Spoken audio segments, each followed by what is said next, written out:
If you're armed and at the Newark Metro, please shoot me. Hi, welcome to my channel. Today, we've got a story from r/nosleep that will send chills up your spine. Sit back, relax, and grab some snacks. Before we start, if you have some scary personal experiences that you want to share, feel free to email them to me. Let's get started. Make it a headshot. Shoot me in the temple, aiming slightly downwards. I need the bullet to travel the shortest possible distance through my brain before it hits my hippocampus. If I'm lucky, the sensation of the gunshot ripping through my skull will only last a few decades. As awful as this sounds, you'll be doing me an enormous favor. Death by a headshot, as soon as possible, is vastly better than the alternative. My ordeal started over 10,000 years ago, at 10:15 this morning. I earn extra money by participating in drug trials.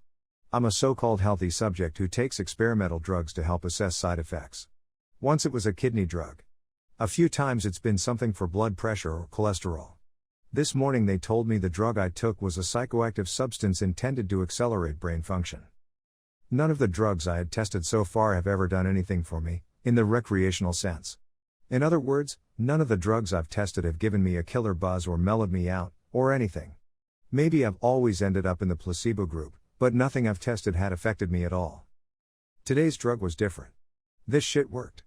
They gave me a pill at 10:15 and told me to hang out in the waiting room until they called me back for some tests. Only about 30 minutes, the research assistant told me. I flopped onto the waiting room couch and read a few articles from a copy of Psychology Today that was sitting on the coffee table. They hadn't called me back when I finished Psychology Today, so I picked up a US News and read it cover to cover. Then I read an old Scientific American. What was taking them so damn long? I sluggishly turned my head to look at the wall clock. It was only 10:23 a.m. I had read all 3 magazines in 8 minutes. I remember thinking this was going to be a long day. I was right. The waiting room had a little bookshelf with some used hardcovers on it. When I stood up to walk to the bookshelf, it felt like my legs barely worked. It's not that they were weak. They were just slow. It took a full minute just to stand up off the couch, and another minute to take 2 steps to the bookcase. I scanned the old books on the shelf and picked out a copy of Moby Dick. My arms had the same problems as my legs. Just reaching one foot in front of me to grab the book took a long time. I got bored just waiting for my hand to reach the spine of the book. I slogged back to the couch and collapsed onto it in a slow-motion fall that reminded me of the low-gravity hops of astronauts on the moon. I opened Moby Dick, slowly, and began reading. I started with Call Me Ishmael and got as far as Ahab throwing his pipe into the sea, which was to friggin' chapter 30, before they called me back. "How are you feeling?" the research assistant asked me. "I feel slow," I said. "It's the other way around. Everything seems slow because you're so fast. But my legs, my arms, they're moving in slow motion. Your body seems like it's moving slowly because your brain is fast. Your brain is running 10 or 20 times faster than normal. You are thinking and perceiving reality at an accelerated pace.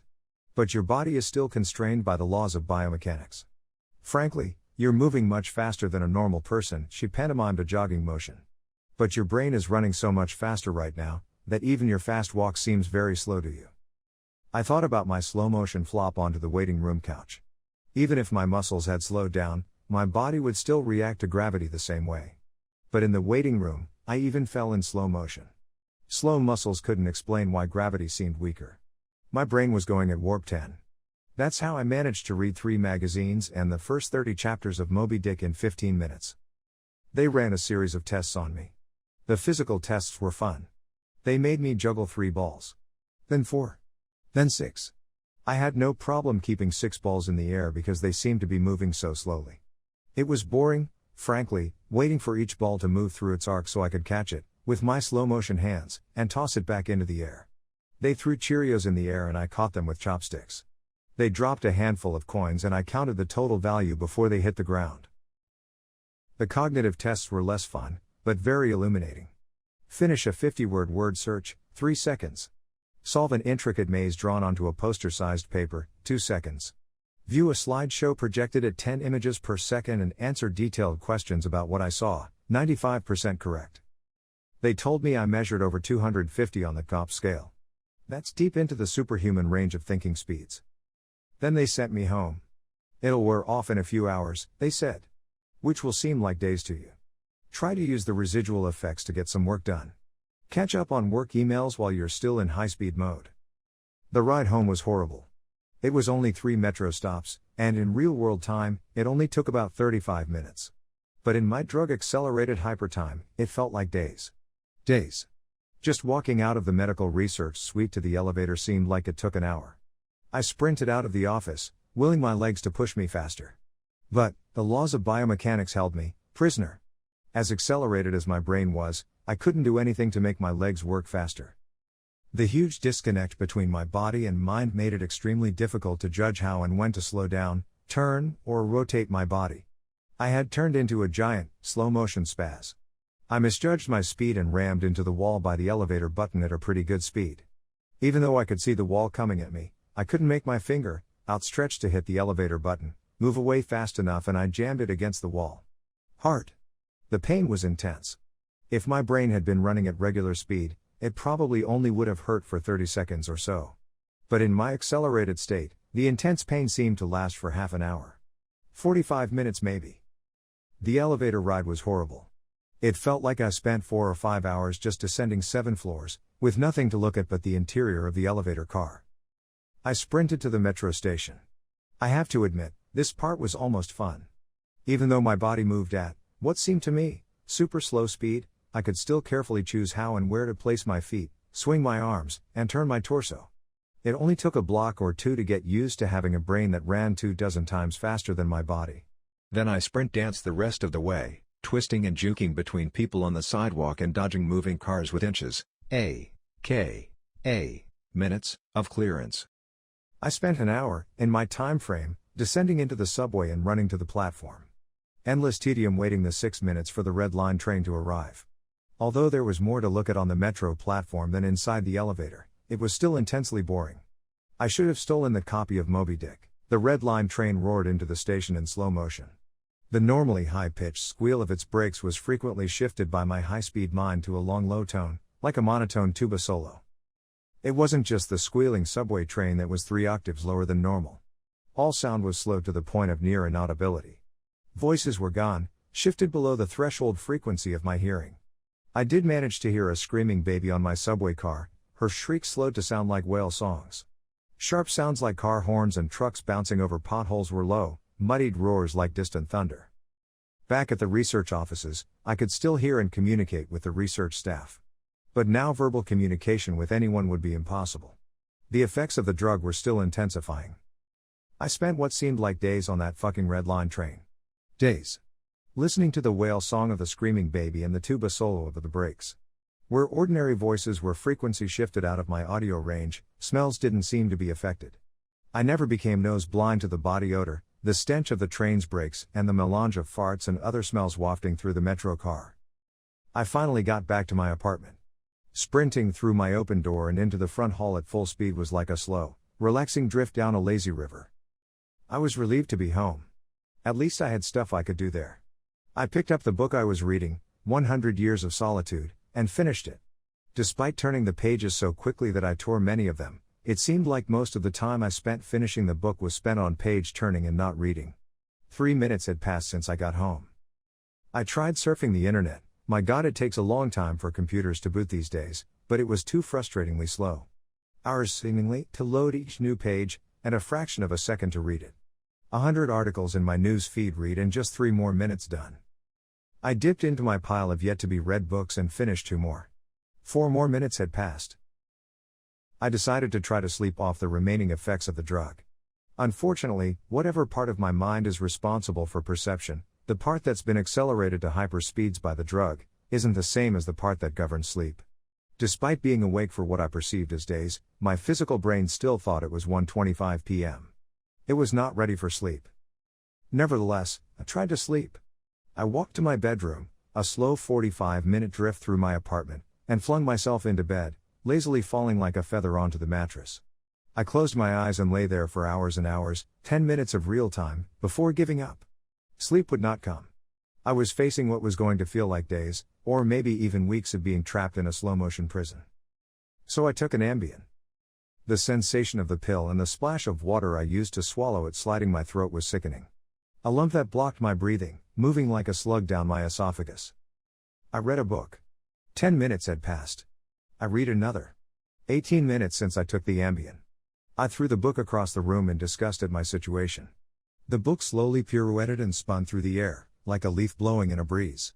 It hit the wall with a long, faint rumble, the only sound I had heard for what seemed like hours, then drifted to the floor like a flip-flop sinking in a swimming pool. The force of gravity hadn't changed since I took the pill. The laws of physics were the same. It was just my perception of time that had gone wackadoo. This meant I could use the speed things seemed to fall as a way of judging the effects of the drug. Based on how long it took the book to drift to the floor, I estimated the effects of the drug were still intensifying. I read a magazine. I turned on the television. I saw each frame of video like I was watching a slideshow. Frustrated, I turned the television off. I read some more. The first two books of Churchill's A History of the English-Speaking Peoples. Not exactly a light read. Frankly, I hated it. But given the hours of tedium it would take to go get another book off my bookshelf, just sitting on the couch and reading Churchill was better. Or at least less bad. It had now been 35 minutes since I took the Ambien.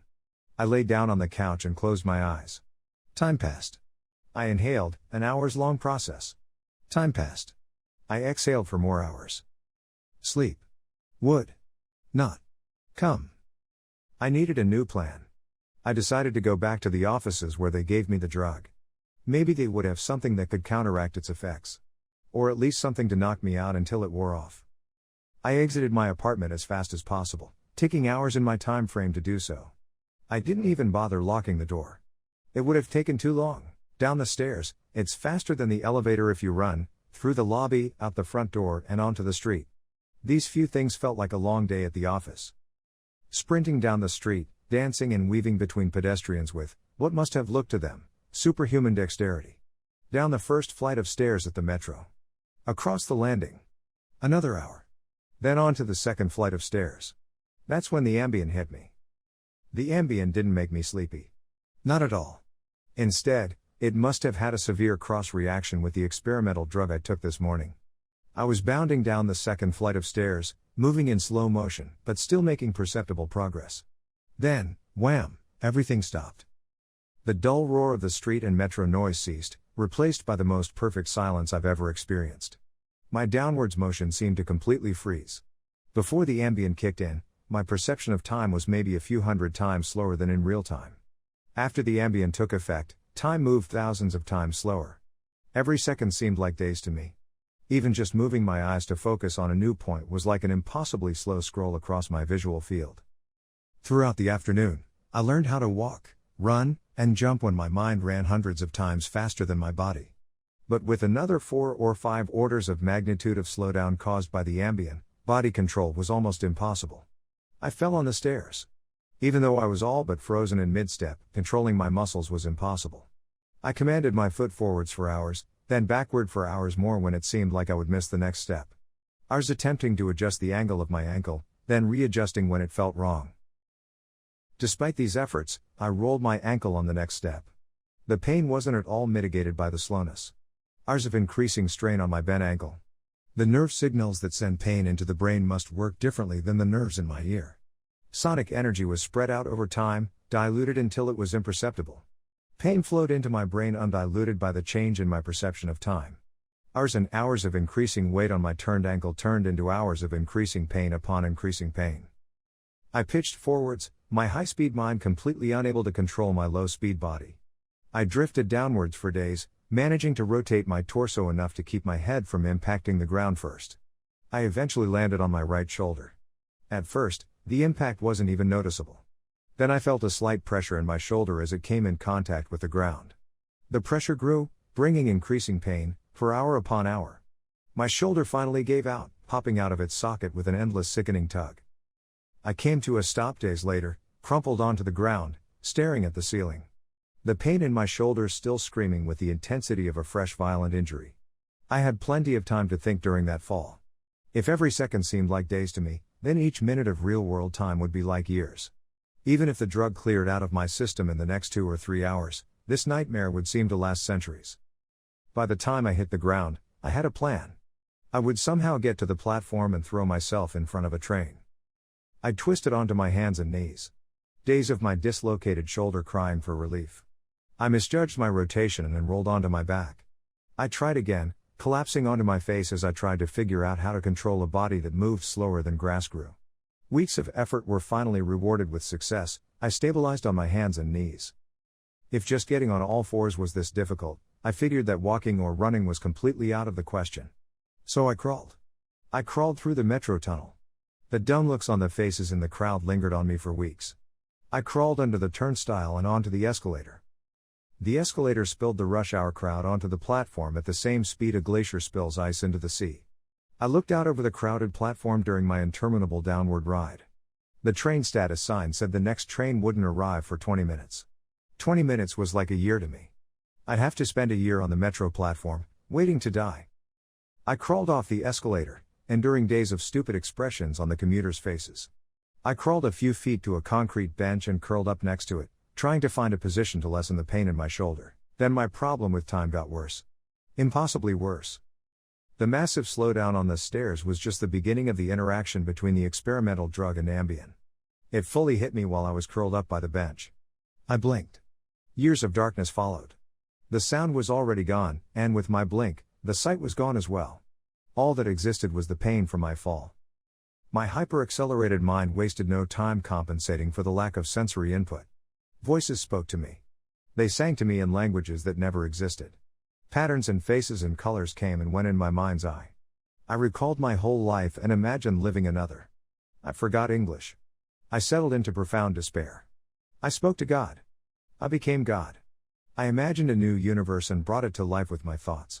Then I did it all again. And again. My eyes opened with geologic slowness. A faint glow. Weeks. A slit of light. Weeks. A narrow view of the metro platform, ankles of the commuters near me and an advertisement on the opposite wall. I extracted my phone from my pocket. A project that spanned decades. How could I even explain the boredom? The pain in my shoulder is nothing compared to the boredom. Every thought I can think, I have thought hundreds of times already. The view of ankles and advertisements never changes. Never. The boredom is so intense it's tangible, like a solid object of metal and stone wedged into my skull. Inescapable. What are my options? If I crawl and fall onto the tracks without an oncoming train to crush me, I won't die. I'll experience even more pain from the 4-foot fall, but I'll most likely be rescued by some do-gooder on the platform and unable to act when the train finally does arrive. My suffering in that scenario will be endless. So I wait for the train. So I can throw myself under it. When it finally hits me, I will experience the pain of being ripped to pieces for centuries until finally, the light of life leaves my brain and my experience ends. I've lived hundreds of lifespans at the foot of this bench. I am far older, in spirit, than any human who has ever lived. Most of my life experience has been a snapshot of pain huddled on the floor of a subway platform, with an unchanging view of ankles and advertisements. This post is my plan B. My Hail Mary. My long shot. I've spent lifetimes typing and posting this message in the hope that someone will read it and become convinced that my suffering must end. Someone on this platform right now.